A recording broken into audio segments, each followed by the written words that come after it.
जानिए वट सावित्री व्रत कथा व पूजा विधि। वट सावित्री एक ऐसा व्रत है जिसमें हिंदू धर्म में आस्था रखने वाली स्त्रियां अपने पति की लंबी उम्र और संतान प्राप्ति की कामना करती हैं। उत्तर भारत में तो ये व्रत काफ़ी लोकप्रिय है। इस व्रत की तिथि को लेकर पौराणिक ग्रंथों में भी भिन्न भिन्न मत मिलते हैं। दरअसल इस व्रत को ज्येष्ठ माह की अमावस्या और इसी मास की पूर्णिमा को मनाया जाता है। एक और जहाँ निर्णयामृत के अनुसार वट सावित्री व्रत ज्येष्ठ मास की अमावस्या को किया जाता है, तो वहीं स्कंद पुराण एवं भविष्योत्तर पुराण इसे ज्येष्ठ पूर्णिमा पर करने का निर्देश देते हैं। वट सावित्री पूर्णिमा व्रत दक्षिण भारत में किया जाता है, वहीं वट सावित्री अमावस्या व्रत उत्तर भारत में विशेष रूप से किया जाता है। आइए जानते हैं क्या है वट सावित्री व्रत की कथा और क्या है इस पर्व का महत्व। आगे सुनिए वट सावित्री की संपूर्ण कथा। वट सावित्री व्रत की यह कथा सत्यवान सावित्री के नाम से उत्तर भारत में विशेष रूप से प्रचलित है। कथा के अनुसार एक समय की बात है कि मध्य देश में अशुपति नाम के धर्मात्मा राजा का राज्य था। उनकी कोई भी संतान नहीं थी। राजा ने संतान हेतु यज्ञ करवाया।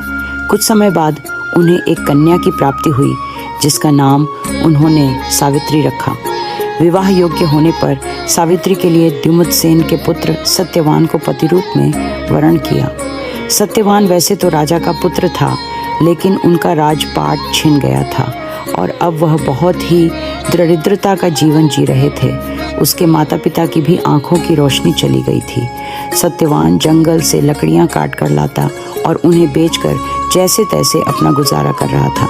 जब सावित्री और सत्यवान के विवाह की बात चली तो नारद मुनि ने सावित्री के पिता राजा अशुपति को बताया कि सत्यवान अल्पायु हैं और विवाह के 1 वर्ष बाद ही उनकी मृत्यु हो जाएगी।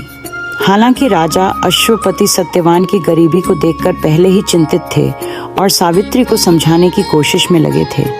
नारद की बात ने उन्हें और चिंता में डाल दिया, लेकिन सावित्री ने एक न सुनी और अपने निर्णय पर अडिग रही। अंततः सावित्री और सत्यवान का विवाह हो गया। सावित्री सास ससुर और पति की सेवा में लगी रही। नारद मुनि ने सत्यवान की मृत्यु का जो दिन बताया था, उसी दिन सावित्री भी सत्यवान के साथ वन को चली गई।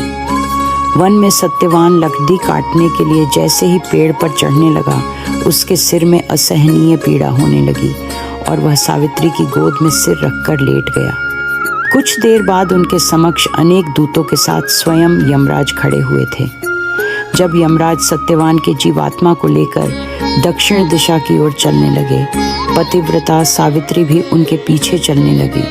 आगे जाकर यमराज ने सावित्री से कहा, हे पतिव्रता नारी, जहाँ तक मनुष्य साथ दे सकता है तुमने अपने पति का साथ दे दिया, अब तुम लौट जाओ। इस पर सावित्री ने कहा, मेरे सास ससुर अंधे हैं, उन्हें नेत्र ज्योति दें। यमराज ने थास्तु कहकर उसे लौट जाने को कहा और आगे बढ़ने लगे, किंतु सावित्री यम के पीछे ही चलती रही। यमराज ने प्रसन्न होकर पुनः वर मांगने को कहा।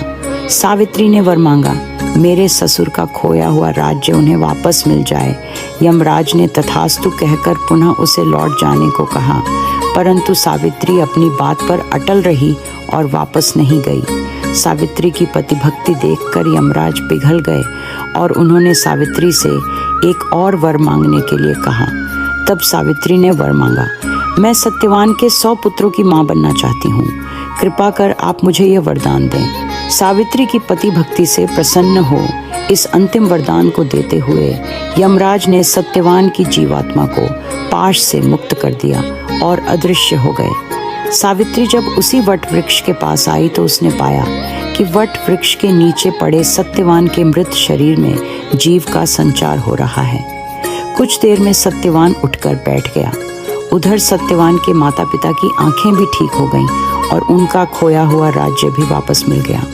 व्रत सावित्री पूजा का महत्व क्या है सुनिए। जैसा कि इसकी कथा से ही झांत होता है कि यह पर्व हर परिस्थिति में अपने जीवन साथी का साथ देने का संदेश देता है।